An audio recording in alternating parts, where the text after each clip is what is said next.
Capítulo 7. A represa no Barrens. Vista da Via Expressa às 5:45 da manhã, Boston parece uma cidade dos mortos ressentida por alguma tragédia do passado, uma peste, talvez, ou uma maldição. O cheiro de sal pesado e nauseante vem do oceano.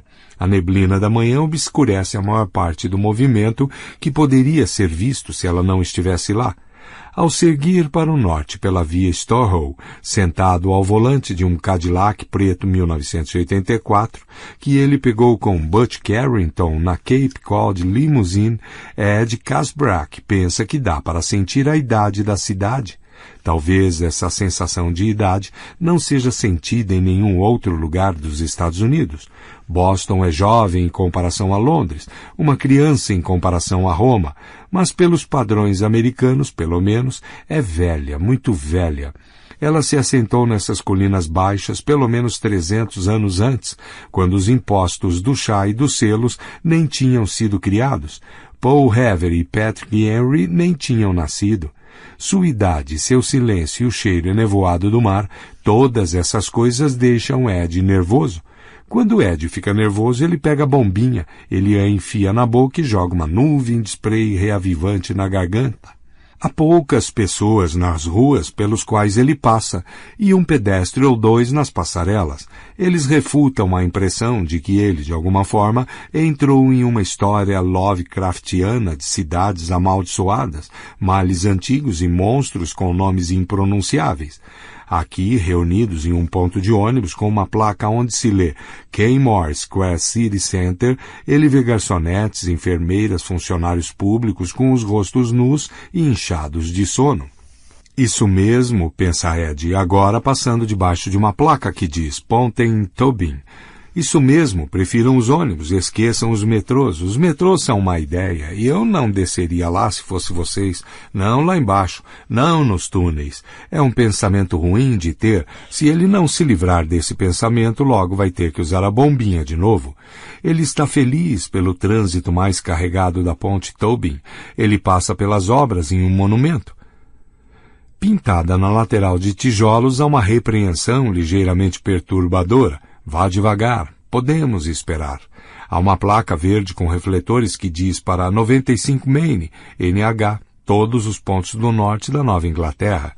Ele olha para a placa e de repente um tremor profundo faz seus ossos tremerem. Suas mãos se grudam momentaneamente ao volante do Cadillac. Ele gostaria de acreditar que é uma doença chegando, um vírus ou talvez uma das febres fantasma da mãe, mas sabe que não é isso. É a cidade atrás dele, silenciosamente entre a beirada que separa o dia da noite e o que aquela placa promete à frente. Ele está doente, claro, não há dúvida quanto a isso, mas não é um vírus nem uma febre fantasma. Ele foi envenenado por suas próprias lembranças. Estou com medo, pensa Ed. No fundo sempre foi isso. O simples medo, isso era tudo. Mas no final acho que contornamos isso de alguma forma. Nós o usamos. Mas como? Ele não consegue lembrar? Pergunta-se se algum dos outros consegue. Pelo bem deles, ele espera que sim. Um caminhão passa pela esquerda. Ed ainda está com os faróis ligados e agora os pisca rapidamente quando o caminhão ultrapassa em segurança. Ele faz sem pensar. Tornou-se uma função automática, parte de dirigir como profissão. O motorista invisível do caminhão pisca o farol de navegação em resposta, rapidamente, 2 vezes, agradecendo a Ed a cortesia. Se tudo pudesse ser simples e claro assim, pensa ele. Ele segue as placas até a I-95. O tráfego para o norte é leve, embora ele observe que as pistas para o sul em direção à cidade estão começando a encher, mesmo cedo assim. Ed dirige o grande carro, pressupondo a maior parte das placas e pegando a pista certa bem antes do necessário. Há anos, literalmente, ele não supõe errado o ponto de passar, direto por uma saída que queria. Ele faz suas escolhas de pista tão automaticamente quanto piscou o farol para o motorista do caminhão, para avisar que ele podia ultrapassar, tão automaticamente quanto uma vez encontrou o caminho pelo emaranhado de passagens no Barrens de Derry, o fato de que nunca na vida tinha dirigido para fora do centro de Boston, uma das cidades mais confusas dos Estados Unidos para se dirigir, não parece importar nem um pouco. Ele se lembra de repente de outra coisa daquele verão, de uma coisa que Bill disse para ele um dia. Vovô, você tem uma bússola na cabeça, Ed? Como isso o deixou feliz, ainda o deixa enquanto Cadillac Eldorado 1984 desliza pela estrada. Ele aumenta a velocidade da limusine para seguros 90 quilômetros e encontra música tranquila no rádio. Ele acha que teria morrido por Bill naquela época se tivesse sido necessário, se Bill tivesse pedido. Ed teria respondido simplesmente, claro, Big Bill, já sabe que horas? Ed ria ao pensar nisso, não tanto com um som, só com um ronco, mas o som assusta e faz rir de verdade. Ele ri pouco atualmente e não esperava encontrar tantas ha-has, palavras de hit que significava risadas, como em deu alguma ha-ha hoje, Ed? Nessa peregrinação sombria. Mas, supõe ele, se Deus é sacano bastante para amaldiçoar os fiéis com o que eles mais querem na vida, deve ser excêntrico bastante para lhe dar uma boa ha-ha ou duas no caminho. Deu alguma boa ha-ha ultimamente, Ed? Diz ele em voz alta e ri de novo. Cara, ele odiava quando Hit o chamava de Eds, mas também gostava um pouco, da mesma forma como achava que Ben Hanscom passou a gostar quando Hit o chamava de Monte de Feno. Era como um nome secreto, uma identidade secreta, uma forma de eles serem pessoas que não tinham nada a ver com os medos, esperanças e exigências constantes dos pais. Hit não conseguia fazer as amadas vozes à toa, mas talvez soubesse o quanto era importante idiotas como eles serem pessoas diferentes às vezes. Ed olha para as moedas enfileiradas no painel do Cadillac. Enfileirar as moedas é outro gesto automático de quem trabalha com isso. Quando os pedágios chegam, não é bom ter que parar para procurar moedas, nem descobrir que você entrou na fileira do pedágio automático sem ter o dinheiro contado. Dentre as moedas, há 2 ou 3 dólares de prata com o perfil de Susan B. Anthony. Ele reflete que são moedas que você provavelmente só encontra nos bolsos de choferes e motoristas de táxi na área de Nova York atualmente, assim como o único lugar em que você deve encontrar muitas notas de 2 dólares é em um guichê de pagamentos de apostas em cavalos. Ele sempre tem algumas à mão, porque as cestas do pedágio roubou nas pontes George Washington e Triboro as aceitam. Outra daquelas luzes se acende de repente em sua cabeça, dólares de prata. Não, essas ligas metálicas falsas, mas dólares de prata de verdade, com a imagem de Lady Liberdade vestida com uma túnica leve. Os dólares de prata de Ben Hanscom, sim, mas não foi Bill, ou Ben, ou Beverly, que usou uma vez um desses dólares de prata para salvar a vida deles? Ele não tem certeza disso, na verdade não tem certeza de nada, ou será que apenas não quer lembrar? Estava escuro lá, pensa ele de repente.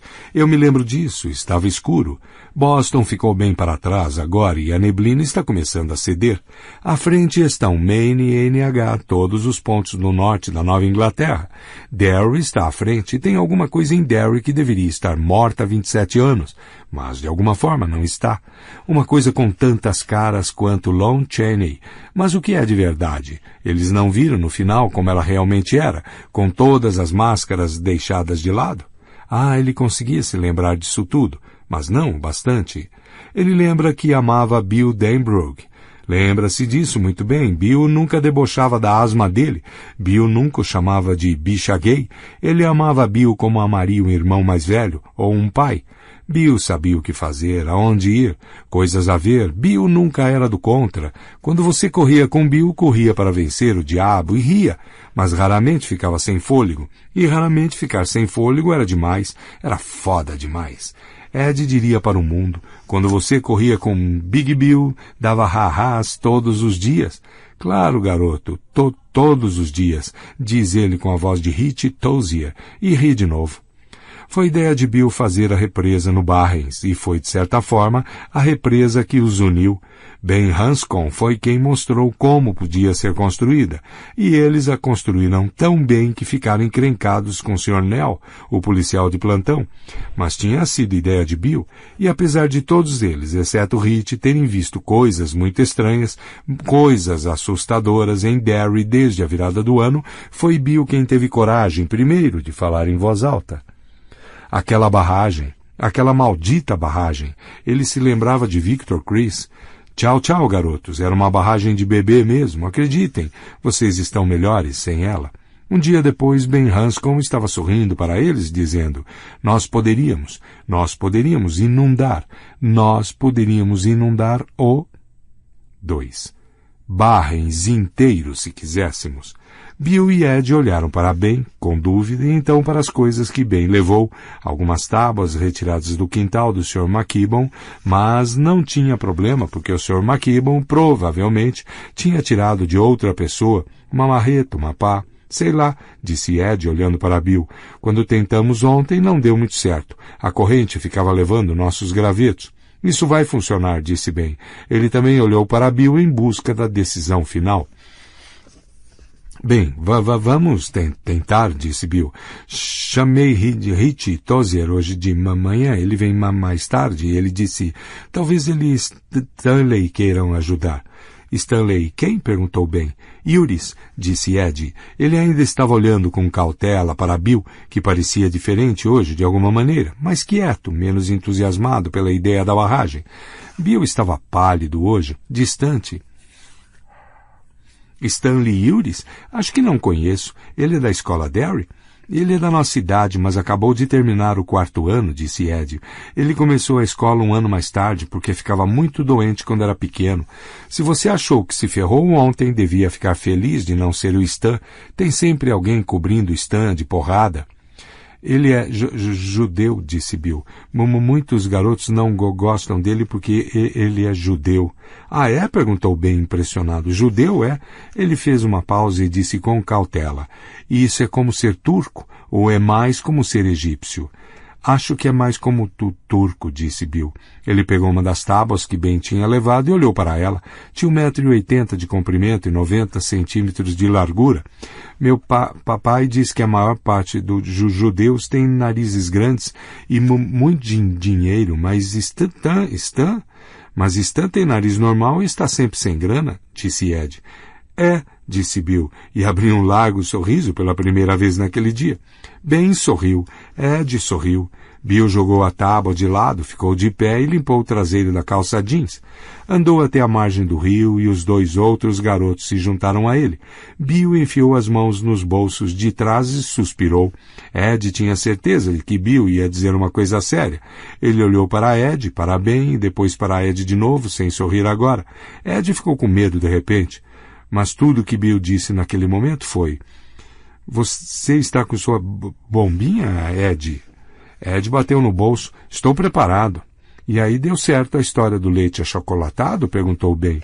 Ed riu. Deu muito certo, disse ele. Ele e Ben repararam em Bill olhando para ele, sorrindo, mas intrigado. Ed explicou e Bill assentiu, sorrindo de novo. A mãe de Ed tem medo que ele quebrar e ela não pode receber dinheiro de volta. Ed riu e fingiu que ia jogá-lo na água. Cuidado, cara de merda, disse Bill, parecendo absurdamente com Henry Bowers. Vou girar sua cabeça tão para trás que você vai conseguir se ver quando for se limpar. Ben caiu no chão de tanto rir. Bill olhou para ele, ainda sorrindo, com as mãos ainda nos bolsos de trás da calça jeans. Sorrindo, sim, mas meio distante de novo, um pouco vago. Ele olhou para Ed e inclinou a cabeça na direção de Ben. O garoto é ruim da cabeça, disse ele. É, concordou Ed, mas sentiu que eles estavam apenas cumprindo o ritual de se divertirem. Bill estava com alguma coisa na cabeça. Ele achava que Bill ia falar quando estivesse pronto. A questão era, será que Ed queria ouvir? O garoto é retardado mental. Mongol, disse Ben, ainda rindo. Você vai nos mostrar como construir uma barragem ou vai ficar sentado nessa bundona o dia todo? Ben ficou de pé de novo, olhou primeiro para o rio, fluindo em velocidade moderada. O Kenduskeag não era muito largo nessa parte do Barrens, mas os venceu no dia anterior mesmo assim. Nem Ed nem Bill conseguiam entender como controlar a corrente, mas Ben estava sorrindo, o sorriso de alguém que pensa em fazer uma coisa nova, uma coisa que vai ser divertida, mas não muito difícil. Ed pensou, ele sabe como fazer, acho mesmo que sabe. Certo, disse ele, é melhor vocês tirarem os sapatos, porque vão molhar os pezinhos. A consciência mãe na cabeça de Ed falou imediatamente com voz tão dura e firme quanto a voz de um policial de trânsito. Não ouse fazer isso, Ed. Não ouse. Pés molhados são uma das milhares de maneiras de se pegar um resfriado. E resfriados levam à pneumonia. Então não faça isso. Bill e Ben estavam sentados na margem, tirando os tênis e as meias. Ben estava enrolando as pernas de calça jeans. Bill olhou para Ed. Seus olhos estavam claros e calorosos, solidários. Ed, de repente, teve certeza de que Big Bill sabia exatamente o que ele tinha pensado e ficou com vergonha. Você vem? Vou, claro, disse Ed. Ele se sentou na margem e tirou os sapatos enquanto a mãe falava mais um pouco dentro de sua cabeça. Mas a voz dela estava ficando cada vez mais distante e com um eco. Ele ficou aliviado em notar, como se alguém tivesse enfiado um anzol forte na parte de trás da blusa dela e agora estivesse puxando para longe por um corredor bem comprido. 3. Era um daqueles dias perfeitos de verão, dos quais, em um mundo onde tudo estava certo e seguindo o rumo esperado, você nunca se esqueceria. Uma brisa leve mantinha longe a maior parte dos mosquitos e das moscas. O céu estava azul claro e intenso. As temperaturas estavam em 20 e poucos graus. Pássaros cantavam e faziam suas coisas de pássaros nos arbustos e nas árvores. Ed precisou usar a bombinha uma vez e então seu peito ficou mais leve e sua garganta pareceu se alargar magicamente para o tamanho de uma estrada. Ele passou o resto da manhã com a bombinha esquecida no bolso de trás. Ben Hanscom, que pareceu tão tímido e inseguro no dia anterior, se tornou um general confiante depois que ficou totalmente envolvido na verdadeira construção da represa. De vez em quando, ele subia na margem e ficava ali, de pé, com as mãos lamacentas nos quadris, olhando para o trabalho em desenvolvimento e murmurando sozinho. Às vezes passava a mão pelo cabelo e às 11 horas as mechas já estavam todas de pé e espetadas de maneira cômica. Ed sentiu insegurança a princípio, depois uma sensação de alegria e, por fim, um sentimento completamente novo, que era ao mesmo tempo esquisito, apavorante e arrebatador. Era um sentimento tão estranho para seu estado normal que ele não conseguiu identificar até aquela noite, deitado na cama, olhando para o teto e repassando o dia mentalmente. Poder. Era esse sentimento. Poder. Daria certo, por Deus, e funcionaria melhor do que ele e Bill, e talvez o próprio Ben, tinham sonhado que era possível. Ele também conseguia ver Bill se envolvendo só um pouco no começo, ainda remoendo o que quer que tivesse na cabeça, e então pouco a pouco se dedicando completamente. Uma ou duas vezes ele bateu no ombro carnudo de Ben e disse que ele era inacreditável. Ben corou de prazer em cada uma das vezes. Ben pediu que Ed e Bill colocassem uma das tábuas atravessando o rio e que a segurassem enquanto ele usava a marreta para enfiá-la no fundo. Pronto, entrou, mas você vai ter que segurar senão a corrente solta, disse ele para Ed. Então Ed ficou no meio do riacho segurando a tábua, enquanto a água passava por cima e fazia as mãos dele parecerem estrelas do mar. Ben e Bill colocaram uma segunda tábua a 60 centímetros abaixo da primeira. Ben usou a marreta de novo para firmá-la e Bill a segurou enquanto Ben começou a encher o espaço entre as duas com terra da margem do rio.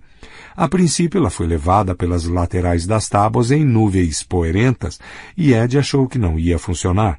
Mas quando Ben começou a acrescentar pedras e lama do fundo do rio, as nuvens de sedimento que fugiam começaram a diminuir.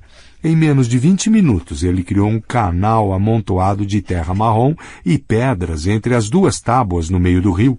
Para Ed, parecia uma ilusão de ótica. Se tivéssemos cimento de verdade e em vez de só lama e pedras, eles teriam que mudar a cidade de lugar para o lado de Old Cape no meio da semana que vem, disse Ben, empurrando a pá para o lado e sentando-se na margem até recuperar o fôlego. Bill e Ed riram e Ben sorriu para eles. Quando ele sorria, dava para ver o fantasma do homem bonito que se tornaria nas linhas do seu rosto. A água tinha começado a se acumular atrás da primeira tábua agora. Ed perguntou o que eles fariam sobre a água que escapava pelas laterais. Deixa para lá, não tem importância. Não? Não. Por quê? Não sei explicar exatamente, mas você tem que deixar um pouco escapar. Como você sabe? Ben deu de ombros. Apenas sei, dizia o movimento, e Ed ficou em silêncio. Depois de descansar, Ben pegou a terceira tábua, a mais grossa das 4 ou 5 que ele carregou pela cidade até o Barrens, e colocou com cuidado contra a segunda tábua, prendendo uma extremidade com firmeza no fundo do rio e apoiando a outra contra a tábua que Bill estava segurando, criando o escoramento que tinha colocado no desenho do dia anterior.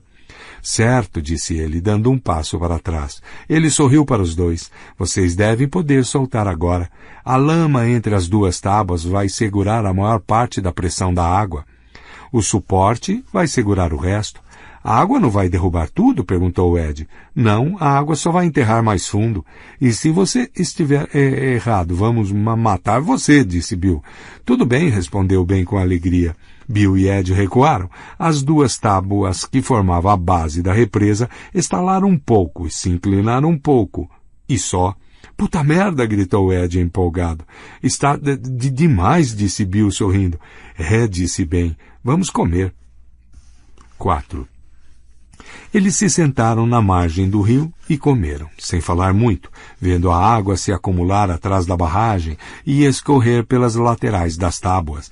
Ed via que eles já tinham provocado alguma coisa na geografia das margens do rio. A corrente desviada estava abrindo buracos nela. Enquanto ele observava o novo curso do rio, abriu a margem o bastante do outro lado para provocar uma pequena avalanche.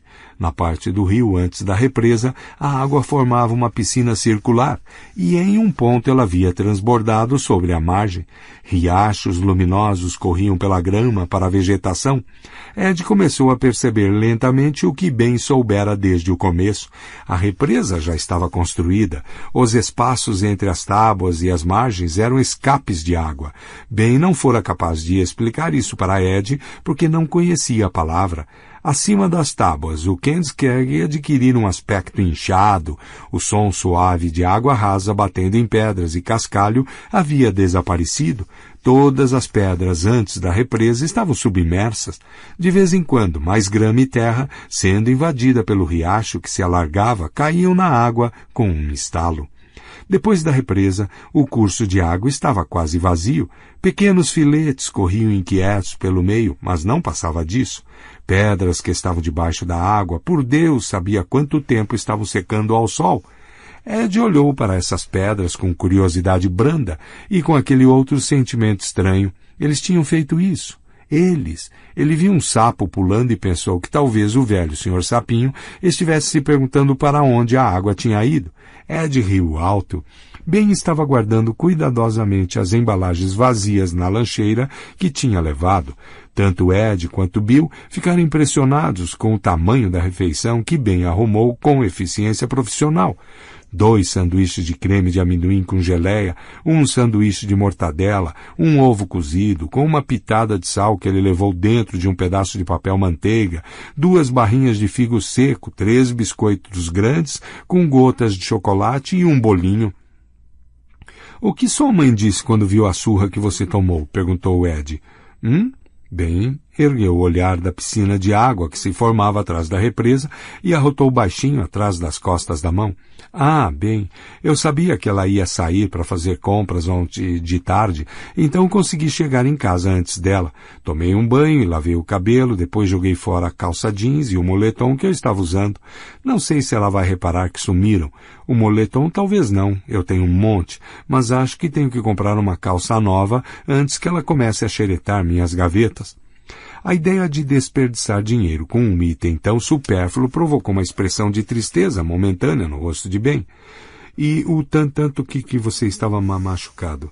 Falei que me empolguei tanto de ter entrado de férias que saí correndo e caí pela escada, disse Ben. E pareceu impressionado e um pouco magoado quando Ed e Bill começaram a gargalhar. Bill, que estava mastigando um pedaço de bolo Devil's Food da mãe dele, cuspiu um jato marrom de migalhas e teve um ataque de tosse. Ed, ainda uivando de tanto rir, deu tapinha nas costas dele.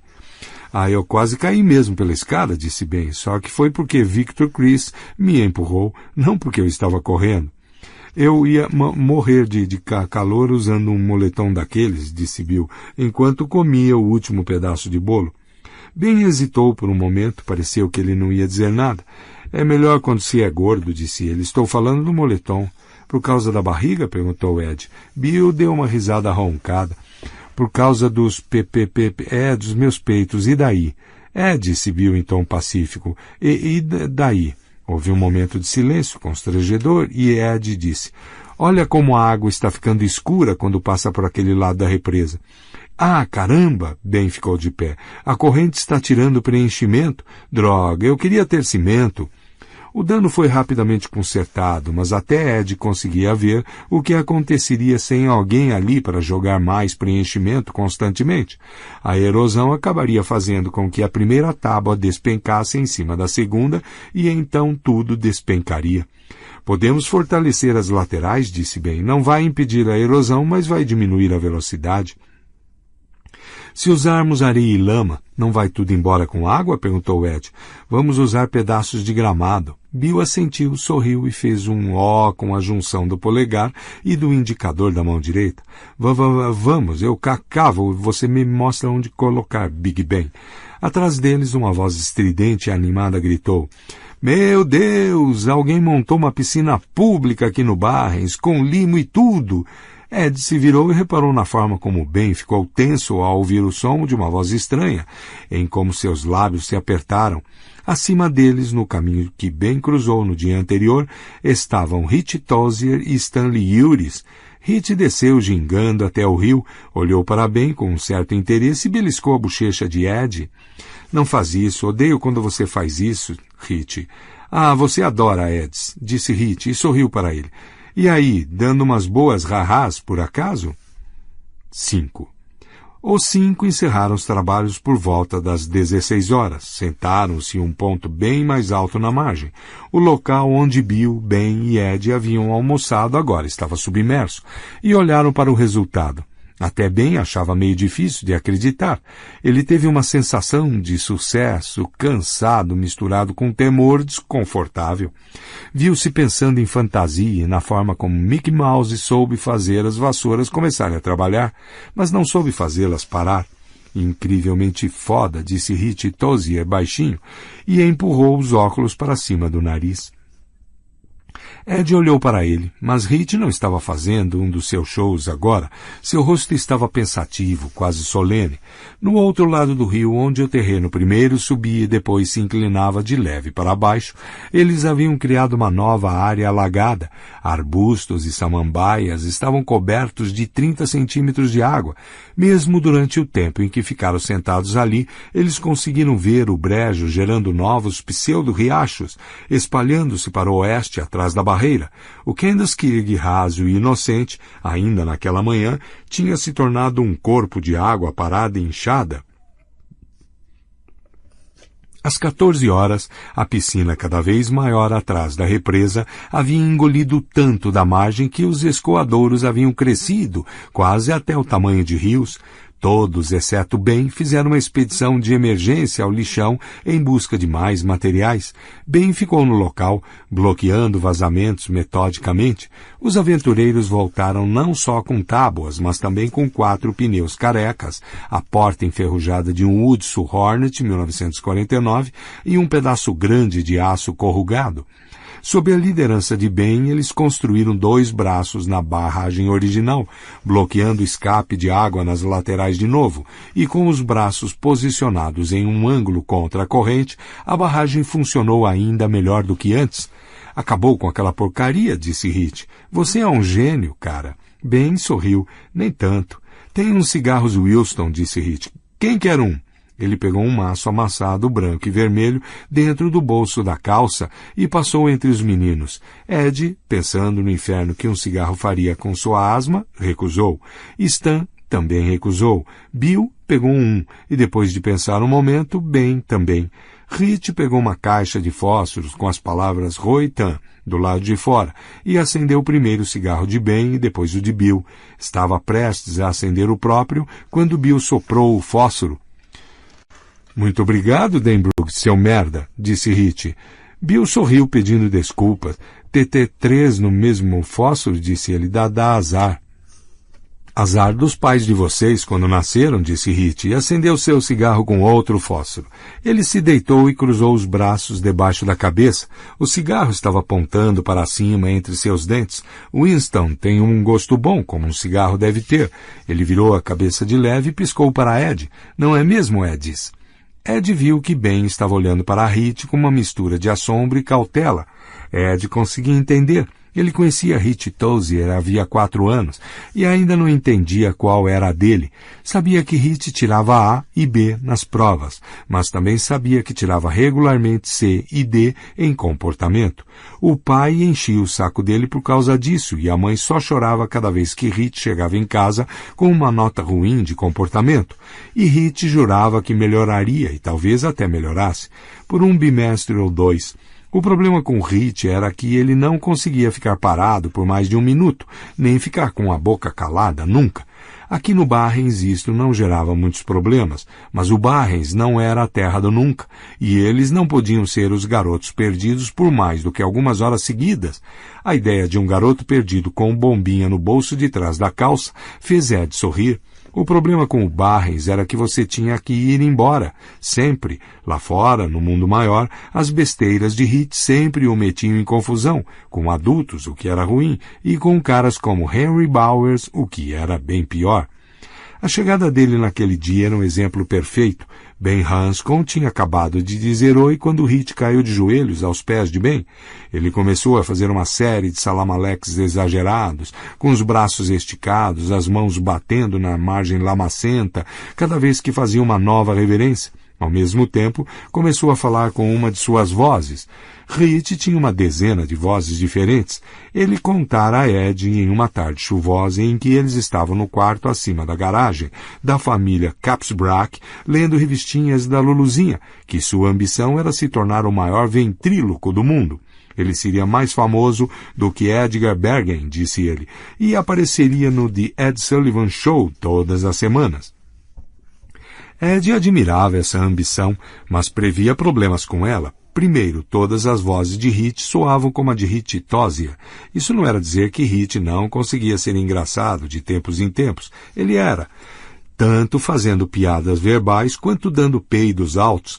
A terminologia era a mesma. Ele chamava as duas coisas de mandar bem, e ele mandava bem das duas maneiras, com frequência, mas normalmente em companhia inapropriada.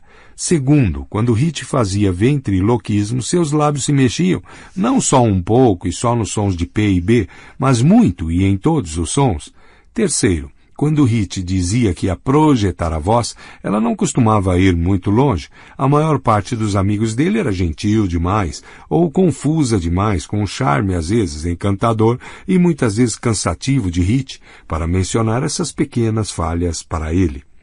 Enquanto fazia salamaleques frenéticos em frente ao assustado e constrangido Ben Hanscom, Hit falava com uma voz que ele chamava de voz do negro Jim. Deus tem piedade, é Monte de Feno, culhão, gritou Hit. Não cai em cima de mim, senhor Monte de Feno, vai me esmigalhar se cair. Deus tem piedade, Deus tem piedade. 140 quilos de carne mole, mais 2 metros de teta a teta. Monte de Feno deve cheirar cacá de pantera. Eu ia trazer pro grupo, senhor Monte de Feno, claro, ia mesmo trazer você, só não cai em cima desse negrinho aqui. Não se preocupe, disse Bill, é só Hit, ele é louco. Hit ficou de pé.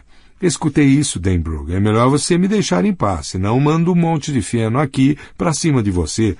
A melhor parte de você escorreu pela perna do seu pai, disse Bill. Verdade, disse Hit, mas olha quanta coisa boa sobrou. Como você está, Monte de Feno? Hit Tozier é como me chamo. Fazer vozes é o que amo. Ele esticou a mão, completamente confuso. Ben esticou a mão para apertá-la. Hit afastou a mão. Ben piscou. Hit cedeu e apertou a mão dele. Meu nome é Ben Hanscom, caso você esteja interessado, disse Ben. Já te vi na escola, disse Hit. Ele esticou a mão para indicar a poça de água. Isso deve ter sido ideia sua. Esses merdas não conseguem acender uma pombinha sem um lança-chamas. Fale por você, Hit, disse Ed. Ah, você quer dizer que a ideia foi sua, Eds? Jesus, me desculpe. Ele caiu de joelhos na frente de Ed e começou os salamaleques loucos de novo. Levanta, você está espirrando lama em mim, gritou Ed. Hit ficou de pé uma segunda vez e beliscou a bochecha de Ed. Fofo, fofo, fofo, exclamou Hit. Pare, eu odeio isso. Confessa, Eds, quem construiu a barragem? Bem mostrou pra gente, disse Bill.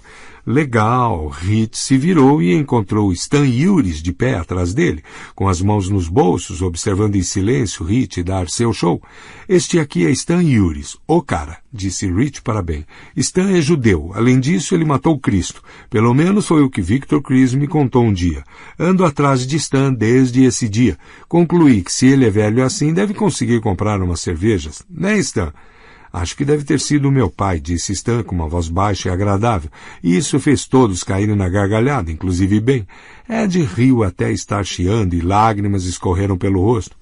Mandou bem, gritou Hit, andando com as mãos acima da cabeça como um juiz de futebol americano, sinalizando que o ponto extra valeu. Stan, o cara manda bem, grandes momentos da história. Sim, senhor, sim, senhor. Oi, disse Stan para Ben, parecendo não dar a menor bola para Hit. Oi, respondeu Ben. Éramos da mesma turma no segundo ano. Você era o garoto que nunca falava nada, concluiu Stan, sorrindo um pouco. Isso. Stan não diria merda nenhuma nem se estivesse com a boca cheia, disse Hit. Coisa que costuma acontecer com frequência. Sim, senhor. Sim. Cacá, cala a boca, Hit, disse Bill. Tá, mas primeiro tenho que contar mais uma coisa. Por mais que eu odeie, acho que vocês estão perdendo a represa de vocês. O vale vai alagar, parceiros. Vamos tirar as mulheres e as crianças primeiro. E sem se dar ao trabalho de dobrar a calça, nem mesmo de tirar os tênis, Hit pulou na água e começou a enfiar nacos de grama no braço lateral da represa, onde a corrente persistente estava tirando o preenchimento de novo.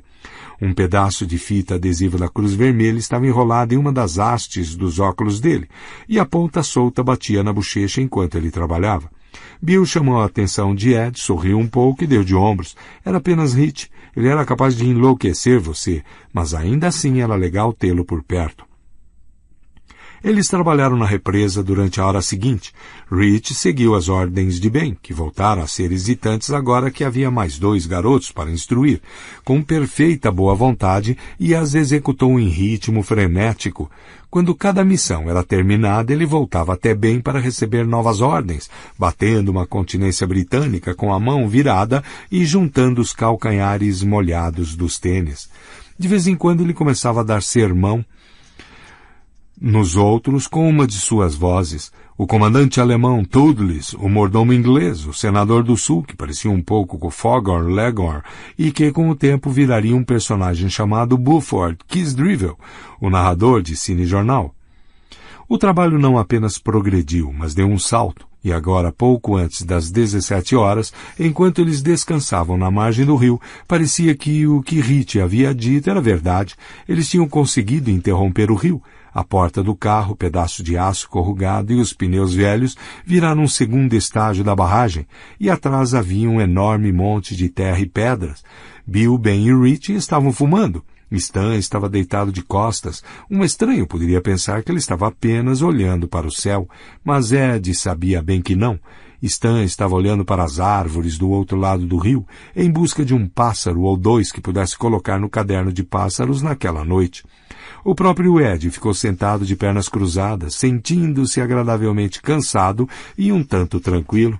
Naquele momento, os outros pareciam para ele o melhor grupo de garotos do qual um moleque podia desejar participar. Eles pareciam a combinação certa quando estavam juntos, e encaixavam nas extremidades uns dos outros. Ele não conseguia explicar para si mesmo melhor do que isso, e como não era mesmo necessária nenhuma explicação, ele decidiu deixar por isso mesmo. Ele olhou para Ben, que estava segurando o cigarro meio fumado, de maneira desajeitada, e cuspindo frequentemente, como se não gostasse muito do sabor, enquanto Ed observava, Ben apagou o cigarro e cobriu com terra.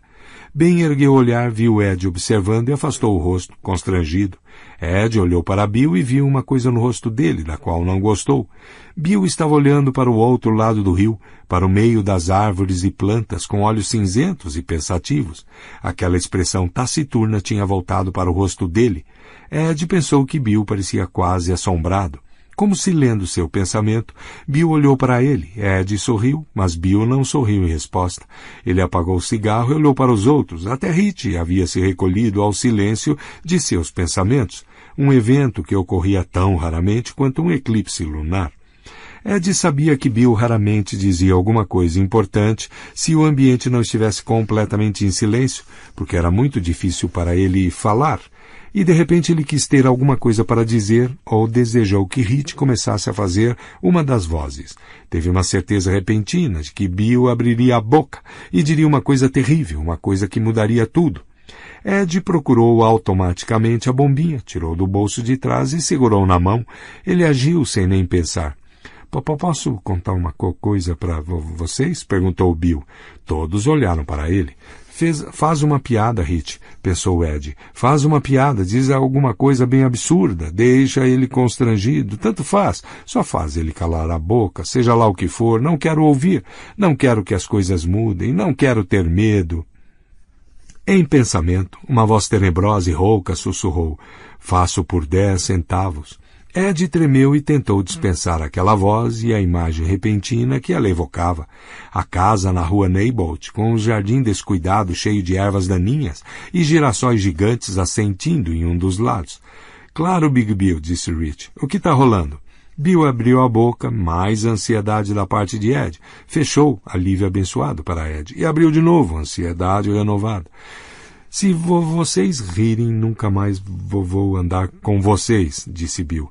É loucura, mas juro que não estou inventando. Aconteceu mesmo. Não vamos rir, disse Ben. Ele olhou para os outros. Vamos? Stan balançou a cabeça, Rich também. Ed queria dizer, sim, vamos rir, Billy. Vamos rir pra caramba e dizer que você é um idiota. Então por que você não cala a matraca agora? Mas é claro que ele não podia dizer uma coisa assim. Afinal, era Big Bill. Ele balançou a cabeça com tristeza. Não, ele não riria. Nunca sentiu menos vontade de rir na vida. Eles ficaram sentados acima da represa que Ben mostrou como construir, olhando do rosto de Bill para a piscina cada vez maior e para o brejo cada vez maior logo atrás, e depois para o rosto de Bill de novo, ouvindo silenciosamente enquanto ele contava sobre o que aconteceu quando ele abriu o álbum de fotos de George, que a foto escolar virou a cabeça e piscou para ele, que o álbum sangrou quando ele o jogou do outro lado do quarto. Foi um monólogo longo e doloroso e quando ele terminou, Bill estava com o rosto vermelho e suando. Ed nunca o ouviu gaguejar tanto. Mas enfim a história foi contada. Bill olhou para eles desafiador e com medo. Ed via uma expressão idêntica nos rostos de Ben, Rich e Stan. Era medo solene e assombrado. Não tinha nuance nenhuma de descrença. Ele sentiu uma vontade naquele momento de ficar de pé e gritar. Que história louca! Você não acredita nessa história louca, né? E mesmo que acredite, não acredita que nós acreditamos, né? Fotos escolares não piscam.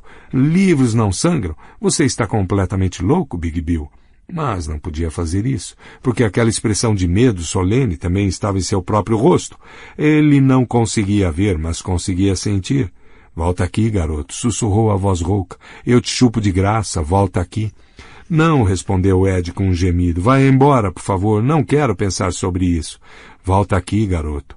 E agora Ed via mais uma coisa. Não no rosto de Rich, pelo menos ele achava que não, mas no de Stan e no de Ben, com certeza. Ele sabia o que era essa coisa. Sabia porque aquela expressão também estava em seu rosto. Reconhecimento. Eu te chupo de graça.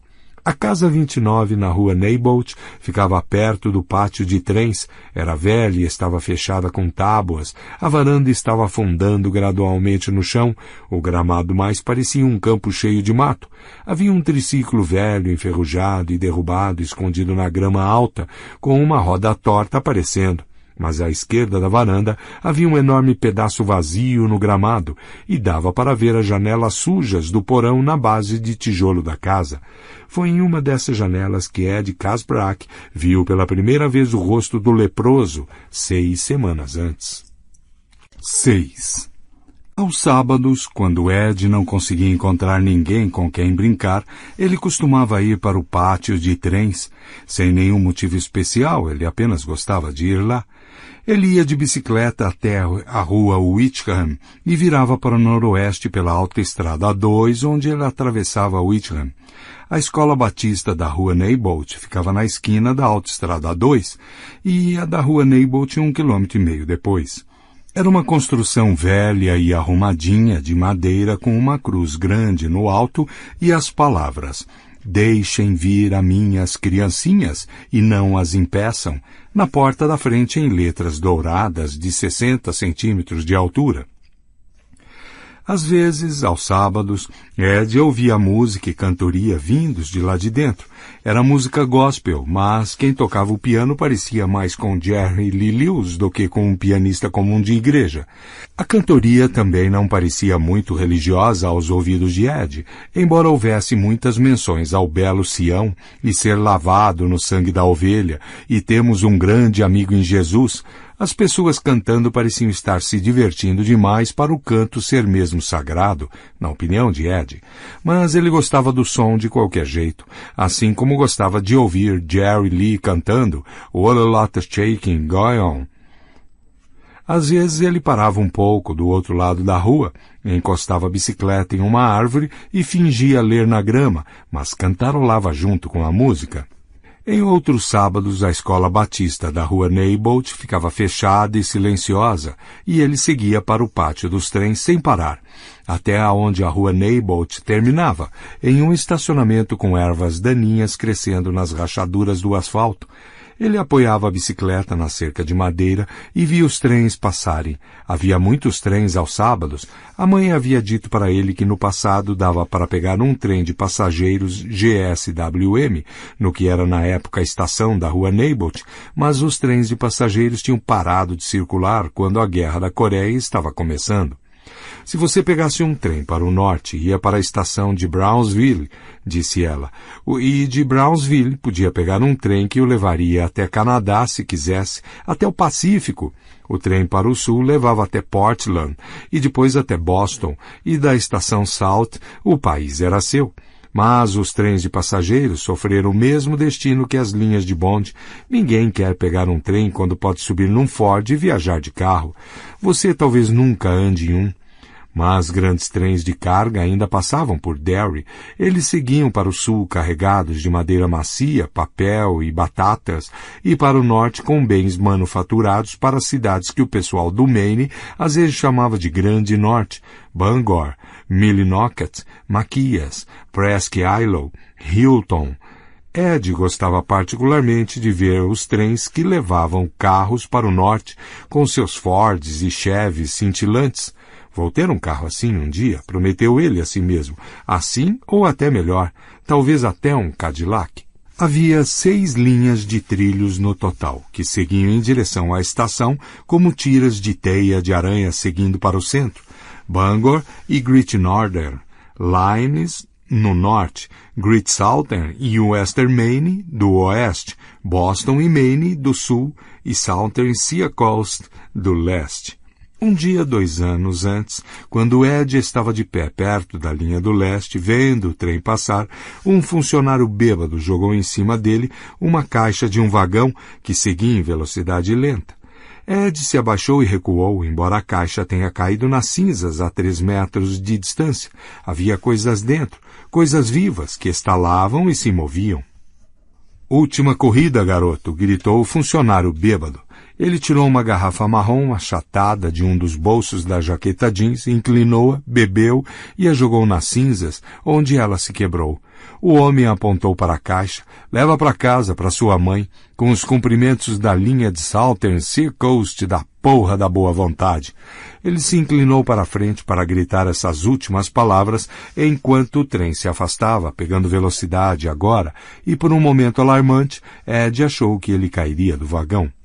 Quando o trem foi embora, Ed foi até a caixa e se inclinou com cautela. Estava com medo de chegar perto demais. As coisas dentro eram escorregadias e deslizavam.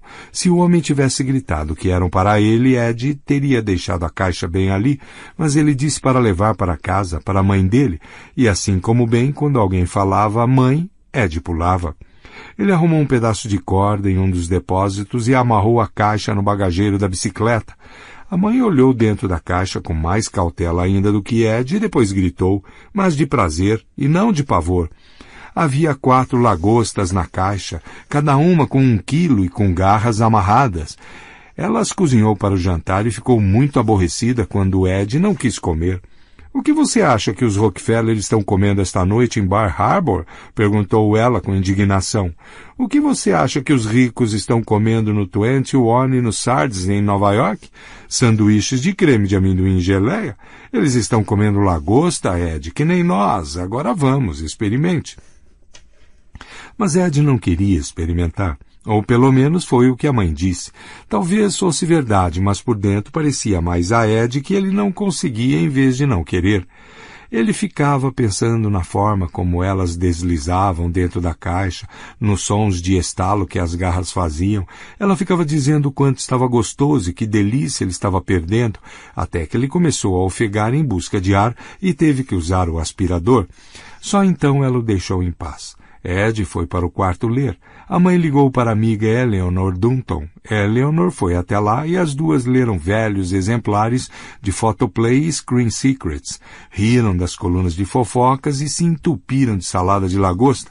Quando Ed acordou para ir à escola no dia seguinte, a mãe ainda estava na cama, roncando e soltando peidos frequentes que pareciam longas notas musicais de uma corneta. Ela estava mandando bem, Richie teria dito. Não havia nada na tigela em que a salada de lagosta estivera, exceto uns poucos resquícios de maionese. Aquele foi o último trem Southern Sea Coast que Ed viu, e quando ele voltou a encontrar o Sr. Braddock, o responsável pela ferrovia de Derry, perguntou com hesitação o que tinha acontecido. A empresa faliu, disse o Sr. Braddock. Foi só isso? Você não leu jornais? Está acontecendo no maldito país inteiro. Agora saia daqui, aqui não é lugar para um garoto. Depois disso, Ed às vezes acompanhava o trilho 4, que era do Southern Sea Coast, e ouvia um condutor mental cantarolar nomes em seu pensamento, emitindo-os em um adorável sotaque da costa, aqueles nomes mágicos. Camden, Rockland, Bar Harbor, pronunciado Bar Harbor, Wiscasset, Bath, Portland, Algonquin, The Berwick's. Ele andava pela linha 4 para o leste até ficar cansado e o mato crescendo entre os trilhos o deixar triste. Uma vez, ele olhou para o alto e viu gaivotas, provavelmente só aves de lixão que não estavam nem aí se veriam ou não o oceano, mas isso não lhe ocorreu no momento, circulando e gritando, e o som das vozes delas também o fez chorar um pouco.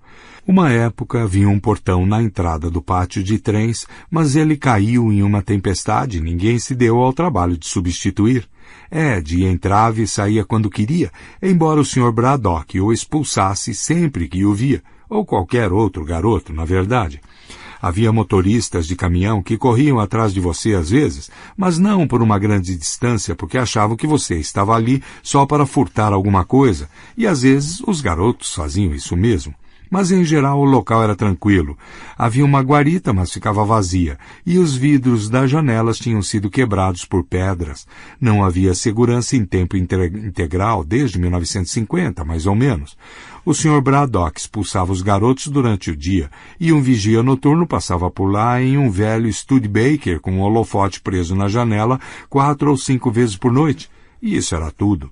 Mas havia mendigos e vagabundos às vezes. Se havia alguma coisa no pátio de trens que assustava a Ed, eram eles, homens com barbas por fazer e pele rachada e bolhas nas mãos e lábios feridos pelo frio. Eles andavam sobre os trilhos por um tempo e passavam uns dias em Derry, depois pegavam outro trem e iam para outro lugar. Às vezes não tinham alguns dedos, normalmente estavam bêbados e queriam saber se você tinha um cigarro. Um desses sujeitos saiu debaixo da varanda da casa 29 da rua Neibolt um dia e se ofereceu para fazer um boquete em Ed por 25 centavos.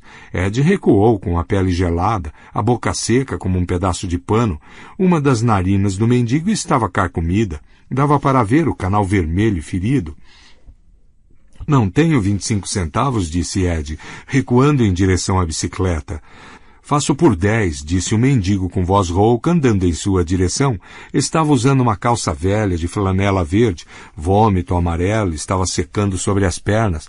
Ele abriu o zíper e enfiou a mão lá dentro. Estava tentando sorrir. O nariz era um horror vermelho.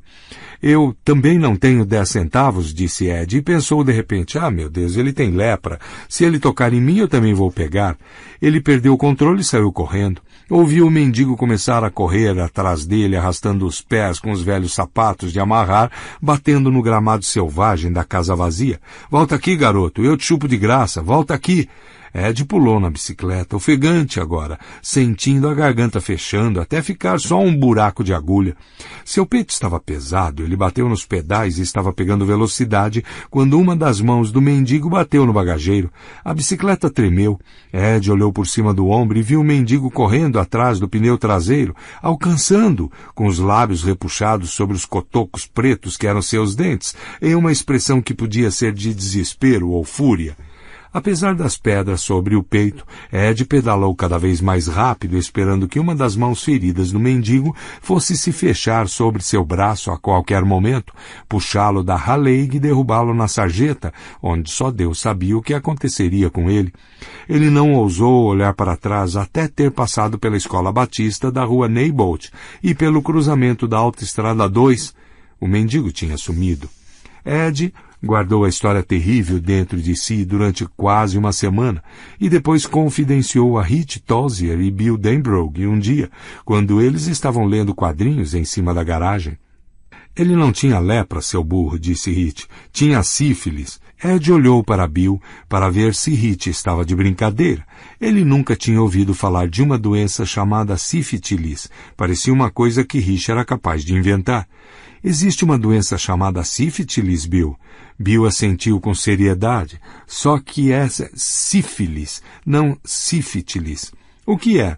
É uma doença que se pega fodendo, disse Rich. Você sabe o que é foder, não sabe, Ed? Claro, disse Ed. Ele torcia para não estar corando. Ele sabia que, quando se ficava mais velho, saíam coisas do pênis quando ele ficava duro. Vincent Meleca Taliendo contou o resto para ele um dia na escola. O que você fazia quando fodia, de acordo com Meleca, era esfregar o pau no umbigo de uma garota até ele ficar duro. O pau, não o umbigo da garota. Depois você esfregava mais até começar a sentir direitinho. Quando Ed perguntou o que isso queria dizer, Meleca só balançou a cabeça de uma maneira misteriosa. Meleca disse que não dava para descrever, mas que ele saberia assim que sentisse. Ele disse que dava para treinar deitando-se na banheira e esfregando o pau com sabonete Ivory. Ed experimentou isso, mas a única sensação que teve foi vontade de urinar depois de um tempo. Meleca prosseguiu. Depois que você sentia direitinho, uma coisa saía de dentro do pênis. A maior parte das pessoas chamava de porra, disse Meleca, mas seu irmão mais velho disse que a palavra científica verdadeira era sêmen. E quando você sentia direitinho, precisava segurar o pau e mirar rápido para lançar o sêmen dentro do umbigo da garota, assim que saísse. Entrava pela barriga dela e fazia um bebê lá. As garotas gostam disso? Perguntara Ed e a Meleca Taliendo. Estava um tanto perplexo. Acho que devem gostar, respondera Meleca, parecendo intrigado. Agora escuta, Eds, disse Rich, porque podem fazer perguntas depois. Algumas mulheres têm essa doença. Alguns homens também, mas são mais mulheres. Um cara pode pegar de uma mulher. Ou de outro cara, se forem bichas, acrescentou Bill. Certo, o importante é que se pega a sífilis quando se transa com uma pessoa que já tem. O que ela faz? Perguntou Ed. Faz você apodrecer, disse Rich simplesmente. Ed olhou para ele apavorado. É ruim, eu sei, mas é verdade, disse Rich. O nariz é a primeira coisa que vai. Alguns caras que têm sífilis perdem o nariz inteiro, depois o pau. Por favor, disse Bill, acabei de comer. Ei, cara, isso é ciência, disse Rich. Então qual é a diferença entre lepra e sífilis? Perguntou Ed. Você não pega lepra fodendo, disse Rich imediatamente e caiu numa crise de gargalhadas que deixou Bill e Ed perplexos. 7. Depois daquele dia, A casa 29 da rua Neibolt ganhou uma espécie de brilho na imaginação de Ed. Ao olhar para o jardim cheio de mato e para a varanda inclinada e para as tábuas pregadas nas janelas, ele sentia uma fascinação nada saudável tomar conta dele.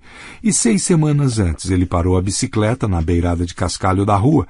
A calçada terminava 4 casas antes e andou pelo gramado em direção à varanda. O coração batia forte no peito e a boca tinha aquele gosto seco de novo.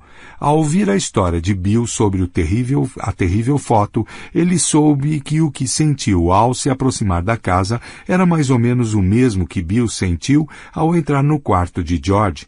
Ele não se sentiu no controle de si mesmo, ele se sentiu empurrado.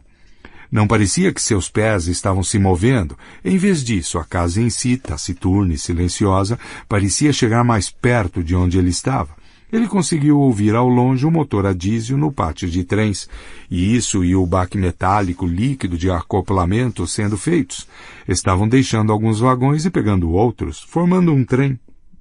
Sua mão segurou a bombinha, mas, estranhamente, sua asma não o atacou como no dia em que ele fugiu do mendigo de nariz podre. Só havia aquela sensação de estar parado vendo a casa deslizar furtivamente na direção dele, como se sobre trilhos escondidos. Ed olhou debaixo da varanda. Não havia ninguém ali. Não era surpreendente, na verdade. Era primavera e os mendigos andarilhos costumavam aparecer em Derry no outono, no final de setembro até o começo de novembro. Durante essas 6 semanas, mais ou menos, um homem podia conseguir trabalho de um dia em uma das fazendas, mesmo se sua aparência fosse apenas parcialmente decente. Havia batatas e maçãs a serem colhidas, cercas para consertar, tetos de celeiros e depósitos a serem ajeitados antes da chegada de dezembro com o sopro do inverno. Não havia nenhum mendigo debaixo da varanda, mas muitos sinais de que eles estiveram lá. Latas e garrafas vazias de cerveja, garrafas vazias de bebidas destiladas, um cobertor tomado de sujeira estava caído sobre a base de tijolos como um cachorro morto. Havia pedaços de jornal amassado e um sapato velho e cheiro de lixo. Havia camadas grossas de folhas velhas lá embaixo. Sem querer ir em frente, mas incapaz de se impedir, Ed rastejou para debaixo da varanda. Ele conseguia sentir os batimentos na cabeça agora, criando pontos brancos de luz em seu campo de visão. O cheiro era pior lá embaixo, de bebida, suor e o perfume marrom escuro de folhas apodrecendo. As folhas velhas nem estalaram debaixo de suas mãos e joelhos. Elas e os velhos jornais só suspiraram. Sou um mendigo, pensou Ed com incoerência. Sou um mendigo e viajo de trem clandestinamente. É isso que faço. Não tenho dinheiro, não tenho casa, mas tenho minha garrafa e $1 e um lugar para dormir. Vou colher maçãs esta semana e batatas na semana que vem. Quando o inverno congelar e trancar a terra, como o dinheiro fica trancado em um cofre de banco, subo em um vagão GSWM com cheiro de beterraba. Fico sentado em um canto, jogo um pouco de palha em cima do corpo, se houver palha, e vou tomar minha bebida e mascar tabaco. E cedo ou tarde, chego a Portland ou Billtown, e se não for pego por um segurança ferroviário palhaço, subo em um vagão Alabama Star e sigo para o sul, e quando chegar lá vou colher limão ou laranja. E se eu for expulso, vou construir estradas para os turistas passearem? Ah, já fiz isso antes, não fiz. Sou apenas um andarilho, velho e solitário. Não tenho dinheiro, não tenho casa, mas tenho uma coisa. Tenho uma doença que está me comendo por dentro. Minha pele está se abrindo, meus dentes estão caindo e, quer saber, consigo me sentir ficando estragado como uma maçã apodrecendo. Consigo sentir acontecendo, me comendo de dentro para fora, comendo, me comendo. Ed empurrou o cobertor duro para o lado, segurando com as pontas do polegar e do indicador, e fez uma careta pela sensação enrijecida. Uma das janelas baixas do porão estava diretamente atrás dele, com uma vidraça quebrada e a outra opaca de sujeira. Ele se inclinou para a frente, sentindo-se agora quase hipnotizado. Chegou mais perto da janela, mais perto da escuridão do porão, inspirando aquele cheiro de tempo, umidade e podridão seca, cada vez mais perto do negrume, e é claro que o leproso teria pegado se sua asma não tivesse escolhido aquele momento para atacar.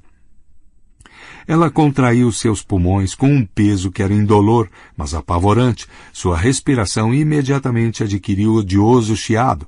Ele recuou, e foi nessa hora que o rosto apareceu. O aparecimento dele foi tão repentino, tão assustador e ao mesmo tempo tão esperado que Ed poderia não ter gritado mesmo que não estivesse no meio de um ataque de asma. Seus olhos saltaram, sua boca se abriu. Não era um mendigo com o nariz carcomido, mas havia semelhanças terríveis. Por outro lado, essa coisa não podia ser humana. Nada podia ser tão carcomido e continuar vivo. A pele da testa dele estava aberta, o osso branco coberto por uma membrana de muco amarelo estava visível como a lente de um holofote turvo. O nariz era uma ponte de cartilagem acima de 2 vãos vermelhos. Um olho era azul e alegre, o outro buraco estava preenchido por uma massa de tecido esponjoso preto amarronzado. O lábio inferior do leproso era frouxo como um pedaço de fígado. Ele não tinha lábio superior nenhum. Os dentes apareciam como um sorriso de desprezo. Ele esticou uma das mãos pela vidraça quebrada, esticou a outra pelo vidro sujo à esquerda, quebrando-o em pedacinhos. As mãos investigativas e fortes estavam cobertas de feridas. Besouros rastejavam e caminhavam de um lado para o outro. Choramingando e ofegando, Ed recuou. Ele mal conseguia respirar. Seu coração era um motor disparado no peito. O leproso parecia estar usando os restos maltrapilhos de um terno prateado estranho. Coisas rastejavam nas mechas de cabelo castanho. Que tal um boquete, Ed? Gemeu a aparição, sorrindo com seus restos de boca. Ele cantarolou. Bob cobra 10 centavos para chupar. É só você falar. Cobra 15 se demorar. Ele piscou. Sou eu, Ed, Bob Gray. E agora que fomos propriamente apresentados... Uma das mãos dele caiu sobre o ombro direito de Ed. Ed gritou baixinho. Tudo bem, disse o leproso, e Ed viu com pavor que parecia de sonho que ele estava saindo pela janela. O escudo ossudo por trás da testa aberta quebrou a tira fina de madeira entre as 2 vidraças. A mão dele segurou na terra úmida, cheia de folhas. Os ombros prateados do terno, fantasia, fosse lá o que fosse, começaram a surgir pela abertura. Aquele olho azul intenso nunca deixou o rosto de Ed. Estou chegando, Ed, isso mesmo, disse ele com voz rouca. Você vai gostar de ficar aqui embaixo com a gente. Alguns de seus amigos estão aqui. A mão dele se esticou de novo, e em um canto da mente tomada por pânico e gritos, Ed teve a certeza repentina e fria de que, se aquela coisa tocasse em sua pele, ele também começaria a apodrecer. O pensamento acabou com sua paralisia. Ele rastejou para trás sobre mãos e joelhos, depois se virou e correu para o outro canto da varanda. A luz do sol, que entrava em filetes estreitos e poeirentos pelas rachaduras entre as tábuas da varanda, riscava seu rosto de tempos em tempos. A cabeça dele forçou as teias de aranha que se aninharam em seus cabelos. Ele olhou por cima do ombro e viu que o leproso estava com metade do corpo para fora. Não vai ser bom para você correr, Ed, disse ele. Ed tinha chegado à extremidade da varanda. Havia um contorno de treliça ali. O sol brilhou entre ela, criando diamantes de luz nas bochechas e testa dele. Ele baixou a cabeça e bateu na treliça sem hesitar, arrancando o contorno com um grito de pregos entortados. Uma roseira desordenada crescia atrás, e Ed passou por ela, caiu ao passar e não sentiu os espinhos que provocaram cortes superficiais em seus braços, bochechas e pescoço.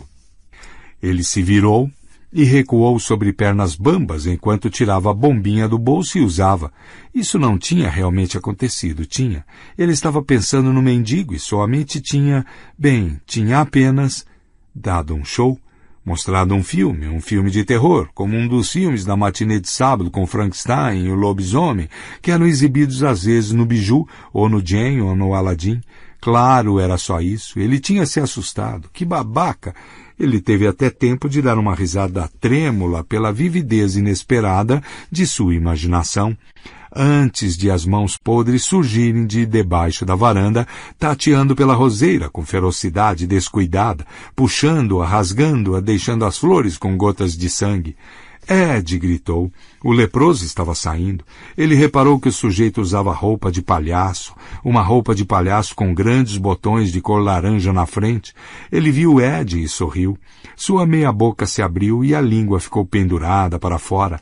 Ed gritou de novo, mas ninguém poderia ter ouvido o grito de um garoto sem fôlego, com o som do motor a diesel no pátio de trens. A língua do leproso não só estava pendurada na boca, ela tinha pelo menos 90 centímetros e se desenrolava como uma língua de sogra de festas infantis. Tinha uma ponta de flecha que se arrastou na terra. Espuma grossa, grudenta e amarelada escorria por ela. Insetos rastejavam ali. A roseira, que estava com os primeiros toques de verde primavera quando Ed passou por ela, agora ficou morta e preta. Boquete! Sussurrou o leproso e ficou de pé. Ed correu até a bicicleta. Foi a mesma corrida de antes, só que agora tinha um aspecto de pesadelo, no qual você só consegue se mover com a lentidão mais terrível, não importando o quanto tente ir rápido. E nesses sonhos, você nem sempre ouve ou sente algo, uma coisa se aproximando de você. Você não sente sempre o hálito fedido da coisa, como Ed estava sentindo agora? Por um momento, ele sentiu uma esperança louca, talvez fosse realmente um pesadelo, talvez ele fosse acordar na própria cama, banhado de suor, tremendo, talvez até chorando, mas vivo. Em segurança, mas logo lhe afastou o pensamento. O encanto dele era mortal, o conforto dele era fatal. Ele não tentou montar na bicicleta imediatamente. Em vez disso, correu com ela de cabeça baixa, empurrando o guidão. Ele sentiu como se estivesse se afogando, não em água, mas dentro de seu próprio peito. Boquete! Sussurrou o leproso de novo. Volte quando quiser, Ed, e traga seus amigos. Os dedos podres pareceram tocar em sua nuca, mas talvez tenha sido apenas um pedaço de teia de debaixo da varanda preso em seu cabelo e roçando na pele trêmula. Ed pulou na bicicleta e saiu pedalando, sem ligar por sua garganta estar fechada de novo. Sem se importar em nada com a asma, sem olhar para trás. Ele só olhou para trás quando estava quase em casa, e é claro que não havia nada atrás dele, além de 2 garotos indo jogar bola no parque. Naquela noite, deitado reto como uma tábua na cama, com uma das mãos segurando com força a bombinha e olhando para as sombras, ele ouviu o leproso sussurrar. Não vai ser bom para você correr, Ed. 8. Uau! Disse Hit com respeito. Era a primeira coisa que algum deles dizia depois que Bill Denbrough terminou sua história. Você tem outro cigarro, Hit? Hit deu a ele o último maço que tinha roubado, quase vazio, da gaveta da escrivaninha do pai. Até acendeu para Bill. Você não sonhou isso, Bill? Perguntou Stan de repente. Bill balançou a cabeça. Não, foi sonho. Real, disse Ed, com voz baixa. Bill olhou para ele de repente. O quê? Eu disse real. Ed olhou para ele quase com ressentimento. Aconteceu mesmo, foi real. E antes que pudesse se impedir, antes mesmo de saber que faria isso, Ed se viu contando a história do leproso que saiu do porão da casa 29 da rua Neibolt. Na metade da história, ele começou a ofegar e precisou usar a bombinha, e no final caiu em um choro estridente com o corpo magro tremendo. Todos olharam para ele com desconforto, e então Stan colocou uma das mãos nas costas dele. Bill deu um abraço desajeitado, enquanto os outros olhavam para o outro lado, constrangidos. Está tudo bem, Ed, está tudo bem. Eu também vi, disse Ben Hanscom, de repente. A voz dele estava sem vida, rouca e assustada. Ed ergueu o olhar, o rosto ainda coberto de lágrimas, os olhos vermelhos e inchados. O quê? Eu vi o palhaço, disse Ben. Só que ele não era como você falou, pelo menos não quando eu vi. Não era tão melequento. Ele estava seco. Ele fez uma pausa, baixou a cabeça e olhou para as mãos, que estavam paralelas às coxas de elefante. Acho que ele era a múmia. Como no filme? Perguntou Ed. Daquele jeito, mas não daquele jeito, disse Ben lentamente. Nos filmes ela parece falsa, é assustadora, mas dá para ver que é fantasia, sabe? Aquele monte de ataduras, elas parecem arrumadas demais, sei lá. Mas esse cara, ele parecia com que uma múmia de verdade seria, eu acho, se você realmente encontrasse uma em uma sala embaixo de uma pirâmide, exceto pela roupa. Que roupa? Ben olhou para Ed, uma roupa prateada com botões laranja enormes na frente. O queixo de Ed caiu. Ele fechou a boca e disse, se você estiver brincando, diz logo, eu ainda sonho com aquele cara embaixo da varanda. Não é brincadeira, disse Ben e começou a contar sua história. Ele contou devagar, começando com o fato de ter se oferecido para ajudar a Sra. Douglas a contar e guardar os livros, e terminando com os pesadelos. Ele falou devagar, sem olhar para os outros, falou como se morresse de vergonha de seu comportamento. Só voltou a levantar a cabeça quando terminou a história. Você deve ter sonhado, disse Hit por fim. Ele viu Ben fazer uma careta e se apressou para falar. Não leve para o lado pessoal, Big Ben, mas você tem que saber que aqueles balões não podem flutuar contra o vento. Fotos também não piscam, disse Ben. Rich olhou para Ben e para Bill, perturbado. Acusar Ben de sonhar acordado era uma coisa. Acusar Bill era bem diferente. Bill era o líder deles, o cara que todos admiravam. Ninguém falava em voz alta, ninguém precisava. Mas Bill era o homem das ideias, o cara que conseguia pensar em alguma coisa para fazer em um dia chato, o cara que se lembrava de jogos que os outros tinham esquecido, e de uma forma estranha todos sentiam uma coisa reconfortantemente adulta em Bill. Talvez fosse uma sensação de controle, um sentimento de que Bill assumiria a responsabilidade se fosse preciso. A verdade era que Hit acreditava na história de Bill, por mais doida que fosse, e talvez não quisesse acreditar na de Ben, nem na de Ed, na verdade. Nada assim aconteceu com você, hein? Ed perguntou a Hit. Hit fez uma pausa, começou a dizer uma coisa, balançou a cabeça, fez outra pausa e disse, a coisa mais assustadora que vi recentemente foi Mark Prenderlist mijando no Parque Macarron. Foi o pinto mais feio que já se viu. Ben disse, e com você, Stan? Não, disse Stan rapidamente, e olhou para outro lugar. Seu rosto pequeno estava pálido, os lábios tão apertados que estavam brancos. Aconteceu alguma coisa, Stan? Perguntou Bill. Não, já falei. Stan ficou de pé e andou até a margem com as mãos nos bolsos. Ele ficou vendo a água passar por cima da barragem original e se acumular atrás da segunda. Para com isso, Stanley, disse Hit com um tom de falsete. Era outra de suas vozes, Vovó Grunt. Quando ele falava com a voz da Vovó Grunt, Hit mancava com um punho encostado na lombar e gargalhava muito. Mas ainda soava mais como Hit Tozier do que com qualquer outra pessoa. Confesse, Stanley, conte para a vovó sobre o palhaço. Mal, eu vou te dar um biscoito de chocolate, é só contar. Cala a boca, gritou Stan de repente, virando-se para Hit, que recuou 1 ou 2 passos atônito. Cala essa boca. Sim, senhor chefe, disse Hit e se sentou. Ele olhou para Stan e Yuris com desconfiança. Pontos vermelhos surgiram nas bochechas de Stan, mas ele ainda parecia mais assustado do que irritado. Tudo bem, disse Ed baixinho. Deixa para lá, Stan. Não foi um palhaço, disse Stanley. Seus olhos se dirigiram a cada um deles. Ele pareceu lutar consigo mesmo. Pode contar, disse Bill, também falando baixinho. Nós contamos. Não foi um palhaço. Foi... E foi naquela hora que o tom alto e rouco pelo uísque do Sr. Nell os interrompeu, fazendo com que todos dessem um pulo, como se tivessem levado um tiro. Jesus Cristo de calça curta, olha essa bagunça! Jesus Cristo! Se você gostou, deixe seu like e inscreva-se no nosso canal.